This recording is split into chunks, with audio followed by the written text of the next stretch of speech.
Geliefdes, goeienaand en baie welkom by hierdie Pinksterdiens vanaand.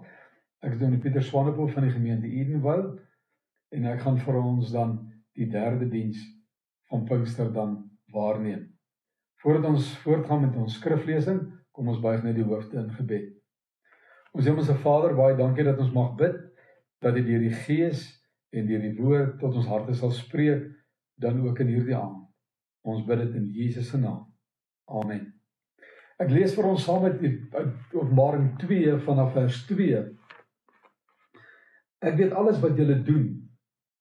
Ek ken julle onvermoeide arbeid en julle volharding. Julle kan nie slegte mense verdra nie. Julle het ondersoek ingestel aan die mense wat voorgee dat hulle apostels is en dit nie is nie. En julle het gevind dat hulle leenaars is. Verder volhard julle ook. Julle het baie vir my naam verduur en julle het nie moeg geword nie. Maar ek het dit teen julle. Julle het my nie meer so lief, soos in die begin nie. Dink daaraan hoe ver julle al agteruit gegaan het. Bekeer julle en doen weer wat julle in die begin gedoen het. Anders, as julle nie bekeer nie, kom ek na julle toe en sal ek die lamp van sy plek af wegvat. Maar dit het julle daarom in julle guns. Julle verafskie wat die Nikolaïte doen, net soos ek dit ook verafskie. En nou is die vraag, wat weet ons van die gemeente dan van Efese? Wat weet ons van die stad van Efese? Efese was een van die oudste stede in die destydse Klein-Asië. Dit was ook die grootste stad in daardie tyd, met 'n inwonertal van 250.000 mense. Efese se belang het daarin geleë dat dit die hawestad was. Dit was die plek wat die hoofweë na verskeie stede in Klein-Asië verbind het. Die stad was ook beroemd omdat die tempel van Artemis, die groot godin van Klein-Asië, daar gebou was.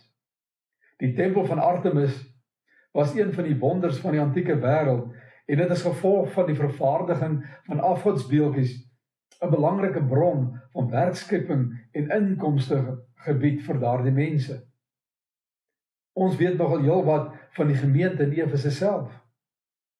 Die gemeente in Efese was maar 'n klein gemeente in vergelyking met die groot heidense omgewing waarin hulle bevind het. Uit Handelinge 18 tot 20 weet ons dat Paulus meer kere in die gemeente gekom het. By geleentheid het hy meer as 3 jaar daar gebly. In Handelinge 18:24 word gesê dat Paulus ook vir 'n tyd in Efese gewerk het. Uit Lukas se vertelling in Handelinge 19 kan ons agterkom dat die werk in Efese uitdagend was en dat die Christene met allerlei probleme en heelwat teenkanting te doen gekry het. Tog was daar ook volop geleenthede. Paulus het die stad as 'n basis gebruik vir die verkondiging van die evangelie in Asië. In 1 Korintiërs 16:8-9 skryf hy dat hy tot Pinkster nog in Efese gaan bly, want hier staan 'n groot en belangrike deur vir my oop. Hierdie oop deur, sê hy, word gegee te midde van die feit dat hier ook baie teestanders in die gemeente is. Hierdie gemeente het sedert hulle ontstaan in Efese 'n sterk gemeente geword, wat 'n geweldige impak op hulle gemeenskap gehad het, wat nie teruggedeins het vir hulle teenstanders nie. 'n Gemeente van wie die Here kom sê het, ek weet alles wat julle doen, ek ken julle onvermoeide arbeid en julle volharding, julle kan slegte mense nie verdra nie. En uit Johannes se brief is dit duidelik dat daar baie aktiwiteite in die gemeente was en dat 'n hele klomp goeie en lofwaardige dinge in daardie gemeente gebeur het. Ons hoor dat Johannes die gemeente prys vir hulle onvermoeide arbeid, vir hulle volharding, vir hulle bereidheid om baie te verduur vir Christus se naam. En alles baie wonderlike eienskappe wat aan die gemeente toegeskryf word. So bang vir werk en vir vasbyt was hulle verseker nie. Maar die beste van die gemeente was hulle toewyding aan die waarheid. Vir hierdie gemeente was die waarheid baie belangrik. Die probleem wat in die stad bestaan het, wat die mense van oral oor gekom het, om Diana, die godin van die Grieke, hier te kom aanbid. Paulus het byvoorbeeld hier koppe gestamp met Demetrius, 'n silversmid. Paulus het gesê, dat die beelde wat Demetrius hulle vir die tempel maak, nie gode is nie. Dit het Demetrius en sy werksmense finansiëel geraak. Dan was daar ook nog apostels wat dwaalleer kon verkondig het en mense aangemoedig het tot die aanbidding van keiser Domitianus en die verering van Artemis. Die gemeente was voortdurend aan hierdie mense blootgestel. Maar hulle het egter nie ingegee onder die druk van hierdie dwaalleraars nie. Dan was daar ook 'n groep wat in die gemeente aangekom het, wat weer beweer het dat hulle deel was van die oorspronklike apostelkring. So die gemeente was agterdogtig oor hierdie mense en het ondersoek ingestel en hulle het uiteindelik gevind dat die mense eintlik leenaars was. Hulle word ook later geprys omdat hulle die dwaalings van 'n ander groep, naamlik die Nikolaïte, uitgesnuif en afskei het. Hoe ernstig die gemeente oor die waarheid was, hoor jy in die woorde van die Here aan hulle, dat hulle nie slegte mense kon verdra nie. Maar dit kan ook gebeur dat 'n mens so meedoenloos fokus op die waarheid, dat jy dit te ver kan neem, of dit kan doen op 'n manier wat nie die saak van die evangelie dien nie. Dit lyk vir my, het hier in Efese gebeur. Ons hoor in 2 vers 4, dat Christus vir die gemeente sê, maar ek het dit teen jou, dat jy jou eerste liefde verlaat het. Dit is soos 'n koue beter water in die gesig. Dit tref die gemeente en ook vir ons. Hoe kan dit dan nou? Here, kyk net, wat doen ons alles vir U?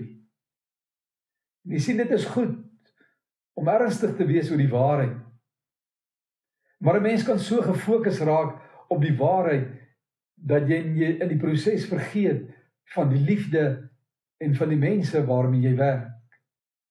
Dit is belangrik dat ons die boodskap van vers 4 goed sal hoor, wanneer die Here Jesus sê, jy het jou eerste liefde verlaat. Jesus het nie in die eerste plek vir die waarheid gesterf nie. Hy het vir mense gesterf. Die eerste en die grootste gebod van die evangelie, het Jesus gesê, is dat ons God sal lief hê met ons hele hart, met ons hele siel, en ons hele verstand, en al ons kragte, en ons naaste soos onsself. In 1 Korintiërs 13 besing Paulus die liefde as die grootste van alle dinge. Ja, sê hy, kennis en geheimenisse sal verbygaan, maar die liefde bly vir ewig. Want sien, sonder die liefde is ons niks. Ons moet mooi luister na wat die Gees vir ons kom sê in vers 4. En die vers kan op meer as een manier verstaan word. Eerstens kan die woorde, ek het dit teen jou, dat jy jou eerste liefde verlaat het, geïnterpreteer word, dat die gemeente hulle naastliefde begin nalat het. Maar die Nuwe Afrikaanse vertaling vertaal dit anders. Hy sê, ek het dit teen julle het my nie meer lief, soos aan die begin. En gelukkig hoef ons nie te kies watter een van die twee reg is nie. Want jy sien, die liefde vir Christus en vir ons naaste gaan gewoonlik saam. Bavink verduidelik hierdie woorde, julle het my nie meer so lief soos aan die begin nie, as volg.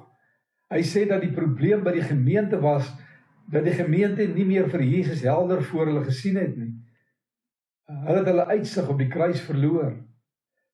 Hulle gebede het verskraal. Hulle omgang met die Here was uitgehol. Hulle blydskap in die Here amper dood. Daar het iets gestremd, iets byna hard in hulle oë gekom. Ons sien in die aanhaling van Bavink ook die verband tussen die twee sake. As ons Jesus nie meer helder sien nie, dan verloor ons sagtheid. Ons word hard en meedoenloos. En ons slaan mense met die waarheid sonder dat dit vir ons te swaar is. Daar is egter ook uitlegters wat van mening is dat ons self nog meer in vers 4 moet hoor. Dat hierdie woorde na die eerste liefde wat hulle verloor het, 'n verwysing is na die gemeente se vroeëre sendingywer. Baie en gerespekteerde uitleggers sê, although they were ever on guard to maintain the purity of the apostolic teaching, the Ephesian Christians We're not diligent in witnessing to the same faith in the outside world. This is what is meant when Christ chastises them for having left their first love. En as jy dit hoor, dan besef jy skielik hoe vreemd dit is dat ons niks in die brief lees oor sending waarmee die gemeente besig was nie. Hulle was so gefokus op die moeilikheid in die gemeente dat hulle nie gedink het aan mense buite die gemeente nie. As ons onthou hoe Paulus vanuit die gemeente die evangelie aan al die inwoners van die provinsie Asië, Jode sowel as Grieke gebring het, dan kan jy nie glo dat die Efesiërs die visie in 40 jaar se tyd totaal verloor het nie. Wat is die Here se raad aan die gemeente uit die situasie? Hoe 'n mens kan leer om weer lief te hê en jou passie vir die evangelie te herwin? Hy sê in vers 5 vir hulle 2 belangrike dinge wat gedoen moet word. Hy sê, dink daaraan hoe ver julle agteruit gegaan het. Dink na oor wat julle was in die begin, waar julle was in die begin en waar jy tans jou bevind. Onthou die opwinding, onthou die passie en die toewyding en die ywer van die beginjare. Hoe jy met oortuiging geleef en getuig het dat Christus lewe en lewens kan verander. Onthou die liefde vir God en die liefde vir die naaste aanvanklik jou hele Christelike lewenstyl beheers het. En hy wil ons met ons nadenke aan die verlede terugbring tot die besef dat ons koud geraak het, dat ons agteruit gegaan het in ons verhouding tot hom. Dit wat ons moet dryf, die liefde vir hom en ons naaste, het ons iewers langs die pad verloor. Tweedens kom sê die Here vir die gemeente, bekeer julle en kom doen wat julle in die begin gedoen het. So die antwoord terug na so 'n lewe is bekering. En dit beteken nie dat jy net met die verstand in moet stem tot die waarheid van bekering nie. Dit beteken, sê die Here, dat jy weer sal begin doen wat jy in die begin gedoen het. Johannes kom sê vir ons, jy kan jou besig hou met baie en mooi aktiwiteite, maar sonder liefde baat dit jou net mooi niks. Sonder liefde mis 'n gemeente sy doel. Sonder liefde is 'n gemeente van nul en geen waarde. Die goeie nuus is dat die Here ons kan help om te verander as ons gaan luister na wat die Gees vir ons as gemeente kom sê. Amen. Kom ons buig die hoofde in gebed. Ons Hemelse Vader, baie dankie vir die woord. En baie dankie dat U ook met ons reguit kom praat. Baie dankie dat U vir ons kom sê, ek ken julle en ek weet wat die dinge is wat julle doen. En ek het waardering vir die dinge waarmee julle besig hou. Maar ek het dit teen julle, dat julle julle eerste liefde verlaat het. En nou kom roep U ons op.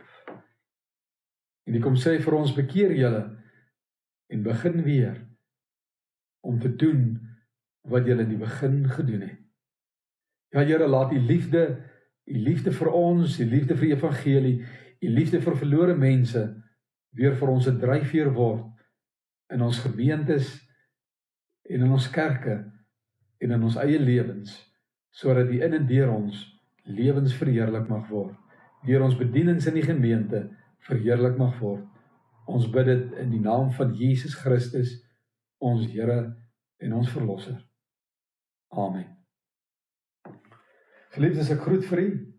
Mag die genade van ons Here Jesus Christus en die liefde van God ons Vader en die gemeenskap van die Heilige Gees met U elkeen wees en met U bly. Amen.